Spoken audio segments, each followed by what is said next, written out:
السلام علیکم ورحمۃ اللہ وبرکاتہ۔ الحمدللہ والصلاة والسلام علی رسول اللہ وعلی آلہ وصحبہ وسلم تسلیما کثیرا کثیرا۔ 1443 ہجری رمضان المبارک کا چاند انشاءاللہ تعالی امید ہے تیسرے روز یا چوتھے روز ہو جائے گا۔ آج بدھ ہے، جمعرات، جمعہ، ہفتہ، یا تو ہفتے کو چاند نظر آ گیا اور اتوار کا پہلا روزہ، یا پھر اتوار کو چاند نظر آیا تو پیر کا پہلا روزہ۔ اس سلسلے میں آپ کو میں ایک بات بتاتا چلوں، رمضان بخشش کا مہینہ ہے، غفران کا مہینہ ہے، رب کی رحمتوں برکتوں کا مہینہ ہے، رب کی رضا میسر آنے والا مہینہ ہے۔ تو ہم پہلے سے کوئی ایسا کام نہ کریں کہ جس کی وجہ سے اللہ بھی ناراض ہو اور ہمارے نبی پاک صلی اللہ علیہ وسلم بھی ناراض ہو۔ مثال کے طور پہ عام طور پہ لوگوں کے اندر یہ ذہن میں آیا ہوا ہے اور یہ لوگ اس طرح کے کلپ پھیلاتے ہیں کہ جی رمضان کے چاند کی سب سے پہلے اطلاع دینے والا بخشا جائے گا، وہ گویا کہ اس کے سارے گناہ معاف کر دیے جائیں گے اور اتنی عبادت کا اس کو ثواب ملے گا اور اتنا کچھ ہوگا اور اتنا کچھ ہوگا۔ یہ لوگوں کے اندر جو ایک غلط بات پھیلی ہوئی ہے اور پھر اس کو نبی پاک صلی اللہ علیہ وسلم کی طرف نسبت کر کے اس کو دین سمجھ کر، جبکہ نبی پاک صلی اللہ علیہ وسلم نے فرمایا تھا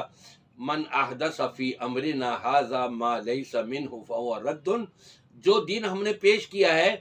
اس کے اندر کوئی ایسی بات اپنی طرف سے شامل کرے جو اس میں موجود نہ ہو تو وہ کام مردود ہے۔ دوسرا ایک یہ نبی پاک صلی اللہ علیہ وسلم نے فرمایا من کذب علی متعمدا فلیتبوأ مقعدہ من النار، جس شخص نے کوئی ایسی بات میری طرف نسبت کر دی جو میں نے نہ کہی ہو، اس کو چاہیے اپنا ٹھکانہ جہنم میں بنا لے۔ تو ہم اللہ اور اس کے رسول صلی اللہ علیہ وآلہ وسلم کو ناراض کرنے والے ایسے کام کیوں کر جائیں اور اپنی طرف سے کہہ دیں کہ جی رمضان کے چاند کی سب سے پہلے جس نے خوشخبری دی وہ بخشا گیا، اس کو اتنے روزوں کا ثواب، اتنے نفلوں کا ثواب، اتنا اجر اور اتنا فلاح۔ اپنی طرف سے یہ ساری باتیں گھڑ لینا اور اس کو آگے پہنچانا، یہ گویا کہ دین کے خلاف ایک سازش میں حصے دار بن جانا ہے۔ اسی لیے نبی پاک صلی اللہ علیہ وسلم فرماتے ہیں کہ ہر سنی سنائی بات دلیل نہ ہو اس کی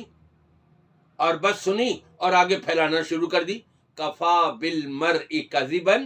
ان یحدث بکل ما سمع، انسان کے جھوٹا ہونے کے لیے اتنا ہی کافی ہے جو بات سنے اور آگے پھیلا دے، دلیل نہ ہو، نہ قرآن سے اور نہ نبی پاک صلی اللہ علیہ وسلم کے فرمان سے، اور پھر آگے ان باتوں کو پھیلا رہا ہو تو اس کا جھوٹا ہونا یہی اس کے لیے کافی وافی ہے۔ میری دعا ہے کہ اللہ تبارک و تعالی ہر قسم کے جھوٹ سے ہم سب کو بچائے اور محفوظ رکھے اور ہمیں دین مستقیم پر، صراط مستقیم پر گامزن رکھے۔ وآخر دعوانا الحمدللہ رب العالمین۔